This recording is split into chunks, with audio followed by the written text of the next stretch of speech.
Hey guys, what's going on? My name is Asia and welcome back to TheAsjaEffect. And I know it's been a while, but honestly, we're not even going to talk about it. Today, I would like to talk about how drastically my music taste has changed over the years. In a video of mine about a year ago, I explained to you guys like my top 10 favorite songs, and I explained a little bit about my music taste, but things have for sure changed since then. Like, for the most part, I know that my playlist consisted of a lot of rock, a little bit of hip hop, and a little bit of pop, but now let's just talk about emo rap. I know that that was kind of a thing, but it was more so unknown in like 2016, 2017. But this year it's gotten a huge start. There's so many new people that are making music and I just had to hop on it. So I think that the best way to go about this is kind of do it in a timeline fashion. So yes, 2017, that was a lot of Danko Jones, a lot of 12 Foot Ninja, a few rappers, whatever, but none of that really mattered until about January 7th. So as you guys know, because I've explained in multiple videos as well, I am a huge fan of this guy named John Hill. He's a skateboarder, he's a vlogger, and he is basically my idol. And he posted this giveaway to his Instagram page, and basically the gist of it was it was called the mugshot challenge. So what you did is you did any random thing, but you just have to like make sure that you just stared at the camera really oddly. And the song that he had used for this challenge was called Wake Up by Lil Xan. And I was like, this is a weird sounding song for sure. So that is actually when I looked up Wake Up, I looked up Lil Xan, I was like, who is this guy? Because I had never heard of him before. Like, sure, his most popular song, Betrayed, there's a chance I heard it, but I definitely didn't remember it. So I started to look through all this and I was like, okay, cool. And then I started figuring out that nobody really liked this guy, and I was like, okay. Because I'm not sure about you guys, but I'm always the type of person to go against what other people like, and the things that people don't like, I'm like, yeah, that's my jam. So I found a lot of that in Lil Xan, like nobody liked him. So I was like, you know what? I bet that I can go through his music and I can find something good. Did I find something good? Debatable, but I for sure became a fan after that, because his songs in the beginning, such as Betrayed, Far, Slingshot, those were actually good songs. And yeah, so basically, against what everybody said, I started to become a fan of Lil Xan. I started to look forward to his new music, his new releases, and that was leading until April 6th when he dropped his first studio album titled Total Xanarchy. I was so excited because I was like, yes, time to prove everybody wrong that this guy is good, he can make good music. And by surprise, the album was not good. On this album were songs that he had already released, such as Betrayed, Far, Slingshot, and Wake Up, so 4 singles that were already out. And then all of the other songs were just, I don't know, they just weren't good. They were missing something. If you had features, the features were very subpar at most, so I was for sure disappointed. So this takes us all the way till July 8th when he dropped a mixtape titled Heartbreak Soldiers. And oh my gosh, I remember when I listened to this for the first time, I was praying it was better than Total Xanarchy, and it actually was. There were songs that actually had like substance, which is wild because the mixtape only had 6 songs on it, but I could say that 4 of the 6 were good. And this is where also another single dropped called Lies, featuring Little Skies, right? So I honestly think that this is the best song he has. It's better than Betrayed by far, it's catchy, and it's nice. So actually, here's something that I missed. On March 23rd, the single came out by Diplo featuring Lil Xan called Colorblind, and I absolutely love this track.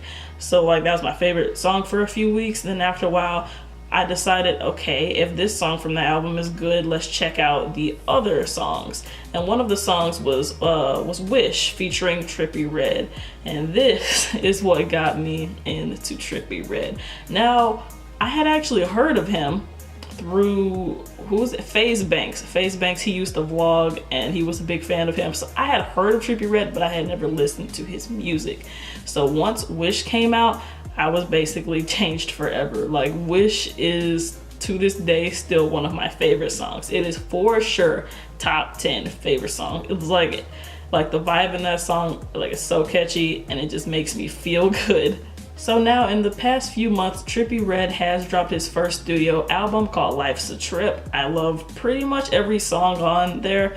Like, it's just a good album. And then maybe like a month or so later, he dropped A Love Letter to You 3, which pretty much the same thing. I love Trippie Redd. His songs are great.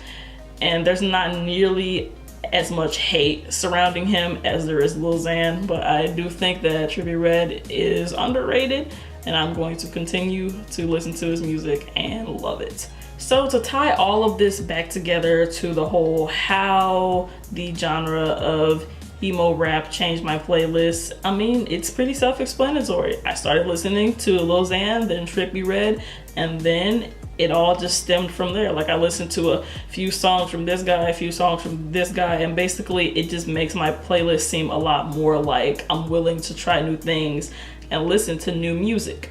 Now, some honorable mentions that, you know, of course, aren't Lil Xan or Trippie Redd, but I still love them. Let's start with Lil Peep. Now, in case you haven't known, Lil Peep's been dead for over a year, but he has continued to release some singles, and he even dropped an album called Come Over When You're Sober Part 2. And when I listened to this album for the first time, I loved it.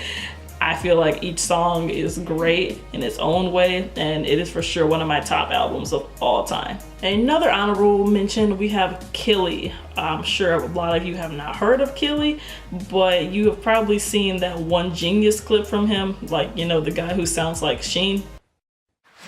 You was waiting, I was chasing, stopping out the store, Gucci bracelet. So from there, I started listening slightly to Killy. I wouldn't consider myself a fan, but I for sure know a few of his songs from Surrender Your Soul and Kill Streak, and he is a pretty important part of my playlist as well. Thirdly, we have TheAsjaEffect, and let me just say that I have proof that I was a fan of him before he died. That is all I have to say. His music was good, and it will continue to be good, and he is not a legend. Fight me on that, whatever. But nextly, you cannot mention X without mentioning Ski Mask the Slump God. So Ski Mask the Slump God was basically X's right-hand man. They made songs together. They were awesome. So I've been starting to listen to a lot more Ski Mask. His new project titled Stokely, that's pretty good. Nuketown, Foot Fungus, great. So before we close up here, I would just like to say there is at least one person watching right now and they're like, Asia, I had no clue your music taste was this bad. And here's what I have to say to that. To me, music taste isn't who you listen to. Like, this person is good, this person is bad. And if you listen to these good people, you have good music taste. You listen to these bad people, you have bad music taste. I think that's dumb because everybody likes what they like. So in my opinion, there really is no such thing as bad music taste, unless you're one of those people who refuse to listen to new music just because. I feel like what makes a good music taste is being able to, like me, listen to rock, listen to pop, listen to hip hop, and not judge any type of people on what they listen to, unless you listen to country.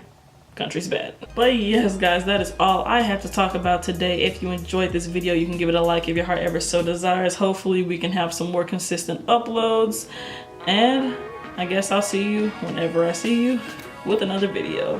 Goodbye.